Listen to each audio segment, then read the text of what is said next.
see for yourself. I be posted low key like a nigga.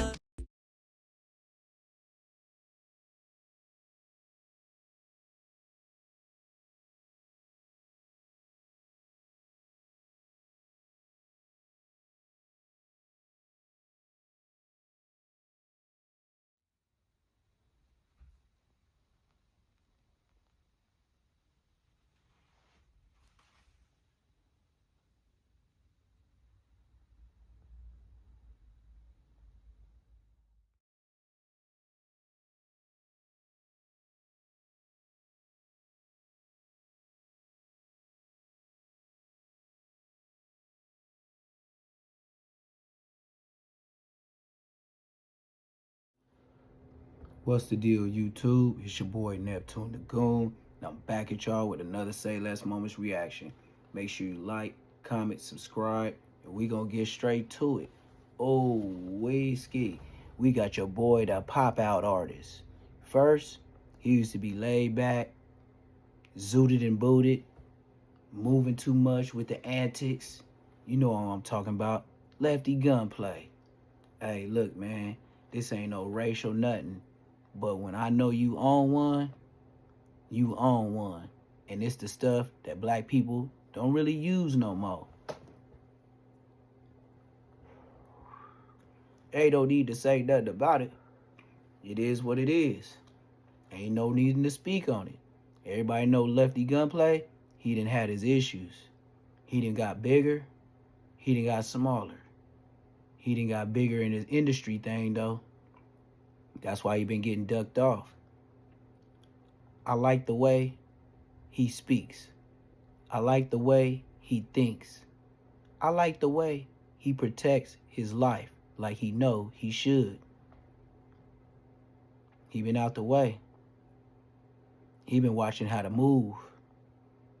He been busting down some cars on the low. But you know what? He speak about the back door because he know it's real. He said he don't have too many females at his house. He don't have the homies at his house. He be ducked off, tucked off. Cause why? Streets ain't safe. But this is when I felt we had a heart-to-heart. When he said, man, these girls so dangerous, you don't even know, you know what I mean? You be doing your thing, you waking up like a rock star. I sleep with my chains on. I said, oh, he just like me.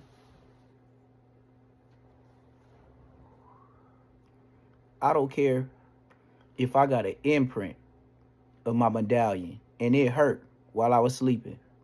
I'd rather have it on me than leave it somewhere and somebody take it from me. That's why I started tuning in, and that's why I said, you know what? I'm going to do a reaction. Because Lefty Gunplay, he do his thing, but you got other people that do their thing. But you know what? Being a YouTube podcaster, I got to speak on everything. Can't be biased, because I'm coming through the door. I'm older than everybody. I'm like the big homie. Ain't no need to be biased, unless you biased.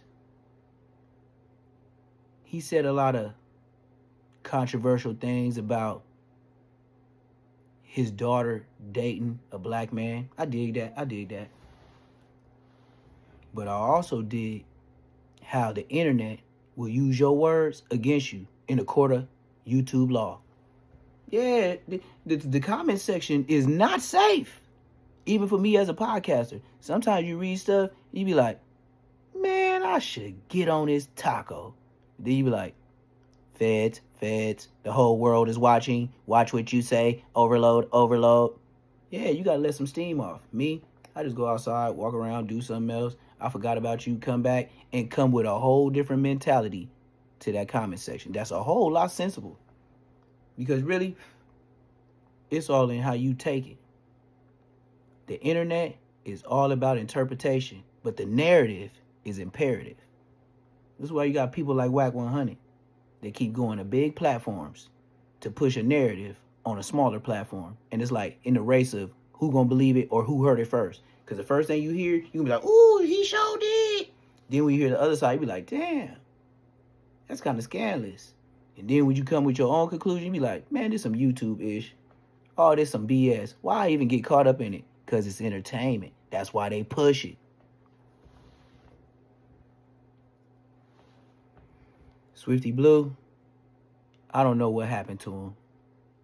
They said the Mexican Mafia is on him. But all that to say, Whack 100 said he would never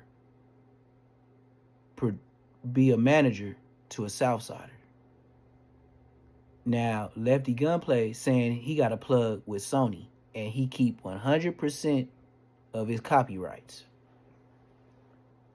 So he's saying he's self-proclaimed, you know, this me. Like, I don't push nobody else's music. And they know that, and that's how I came.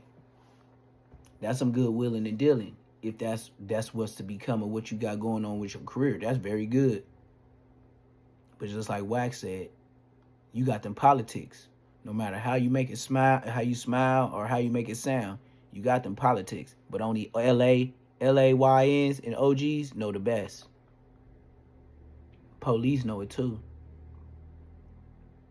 Swifty Blue, Swifty Blue. Lefty Gunplay, you looking way better. Swifty Blue, he out the way. He ducking the Mexican Mafia. You been out for a long time, just like him.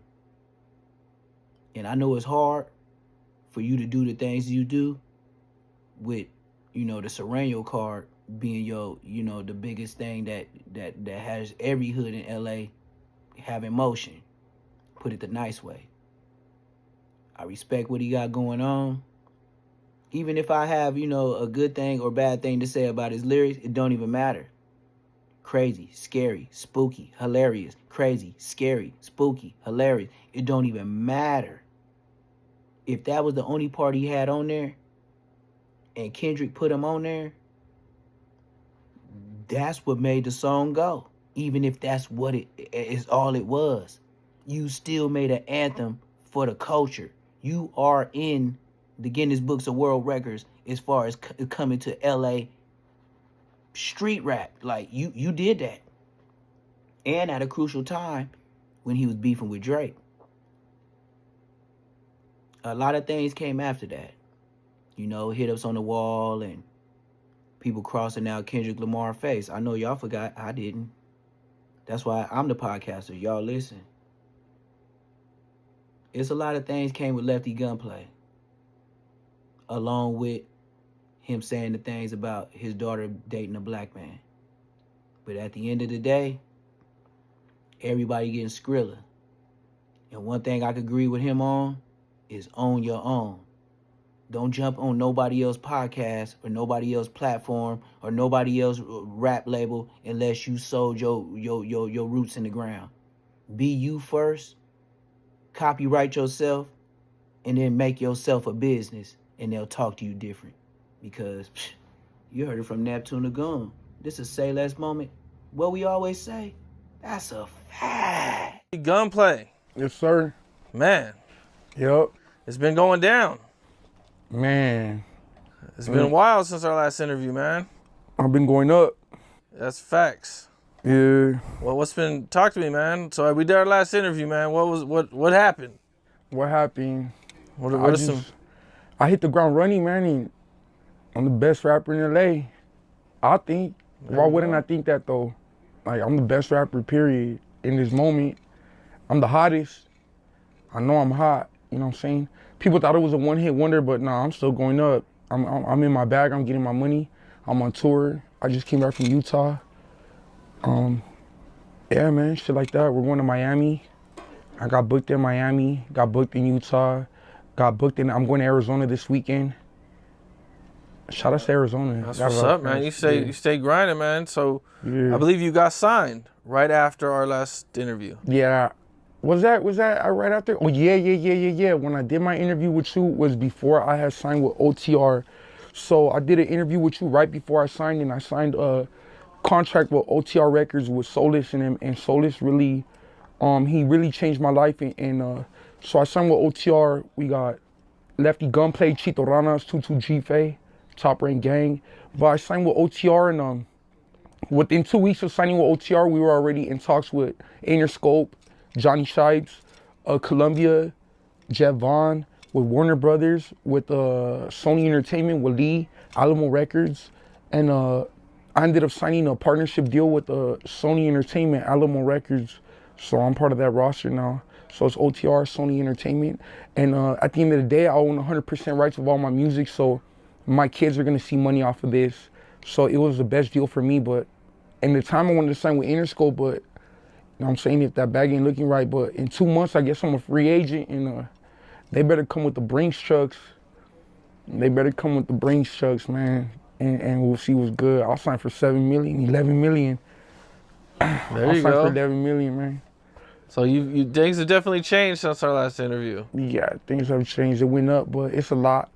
What have you bought? What's been like your biggest purchase since our last interview? A Maybach. A Maybach, okay. I got a black on black Maybach, Mercedes Maybach. I got a black on black E350. I got 2 Benzos. I got a 2-bedroom condominium in downtown LA, right there in the right smack dab in the middle where all the buildings are at. I got a 2-bedroom condominium with 2 bathrooms, a living room, a balcony, and a rooftop, and I'm paying $6,000 a month right there, and I got a 16-month lease. But I'm right now, I'm looking at homes right now, because I was looking at these 2-story houses in a Rialto and IE area, and also fucking Victorville too. You could get a big ass house out there for the low. So what I'm paying rent for in downtown LA, $5,000 a month, I could be getting a 2-story, paying rent, 4-bedroom house in Victorville. Who gives a how many gang members over there? I just want the house. And I got a 2-story house, and we're straight. So I'm really thinking about converting from that apartment condominium into a home. I could have had a home. Solis told me if I wanted to buy a house, I was gonna buy a house in Alhambra, but I'm single, man, and I'm all these bitches, and you know what I'm saying? Like, motherfuckers would be, you're young, you all these bitches, you fresh out of, you be these bitches too.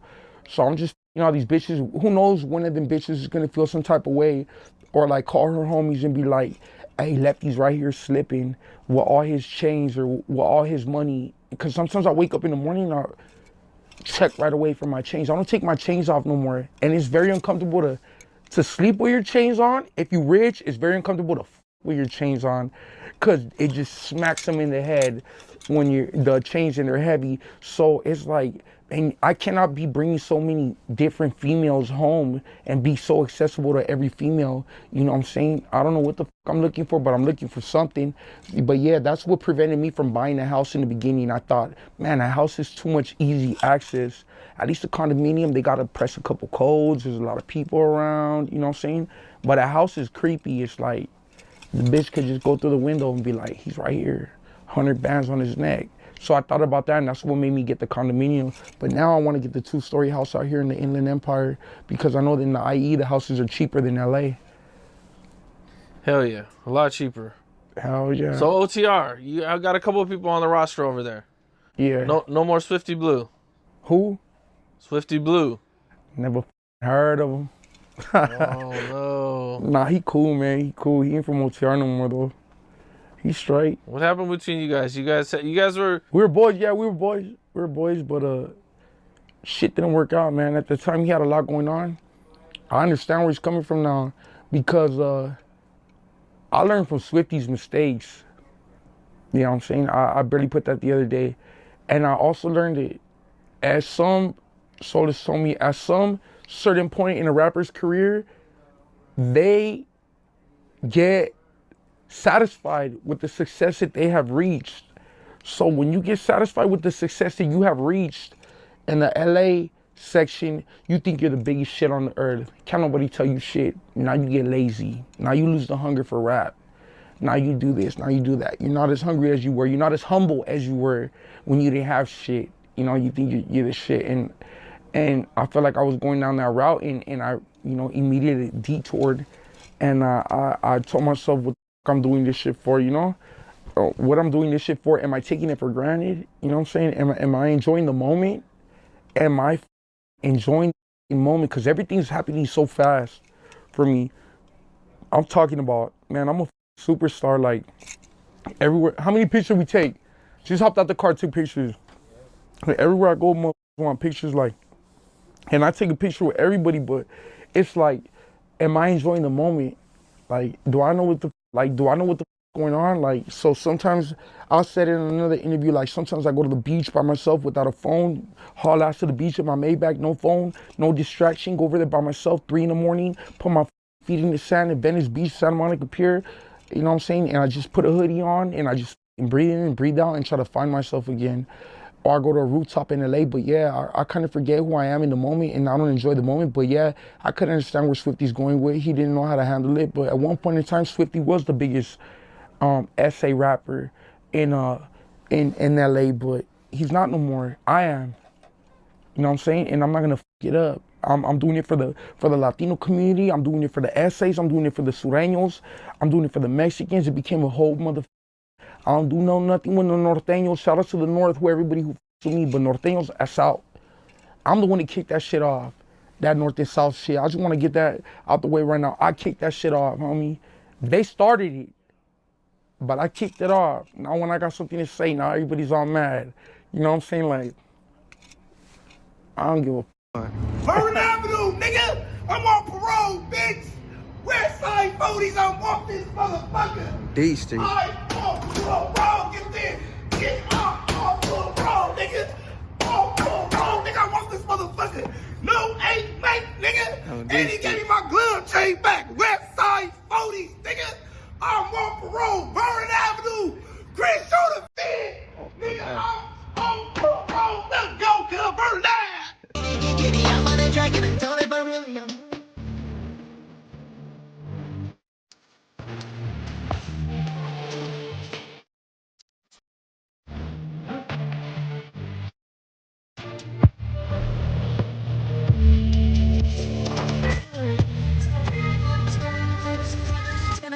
I taught it, just thought it, they gonna be damn. Rick, are we laser until my event? If I see a hot tonight, put a head. A rock while I did it like I'm did it clan.